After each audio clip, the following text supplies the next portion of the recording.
দুইটারে ঘরের মধ্যে বাইন দিয়া পিড়ি তুইবে ভালো করছে। আব্বা, তোমার এই উল্টাপাল্টা বুদ্ধির জন্য আম্মা তোমার 4 পয়সার দাম দেয় না।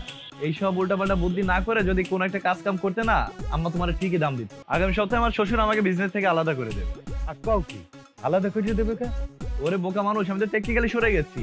এইভাবে যদি শ্বশুরের আন্ডারে চাকরি করি তাহলে কি আমার আর মান সম্মান থাকবে? 2 দিন পর তো আমার বউ আমার দাম দিবে না তোমার মতো।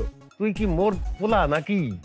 তুই এত চালাক হইছো আর মুই এত বলো তুই টিকা। আব্বা, আমি অবশ্যই তোমার ছেলে, কিন্তু আমার দৃষ্টিভঙ্গি আলাদা আর তোমার দৃষ্টিভঙ্গি আলাদা। কথায় আছে না, দৃষ্টিভঙ্গি পাল্টান আপনার জীবন বদলাই যাইবে। তুমি আমার বিজনেস দেখাশোনা করবা, পারবা না? আর কাউ কি পারবো না মানে? মোর পোলার বিজনেস মুই পারবো না মানে? একসাথে দিয়ে দেখ দেখ কি হরি। এতক্ষণ তো মোরে কথা শুনাইছো, এখন তোরে একটা কথা কই, মোর জীবন থেকে নেয়া। শোন, কোনোদিন তোর বউরে আর প্রশ্রয় দিবি না। আমি আমারটার প্রশ্রয় দেই না, তুমি তোমারটা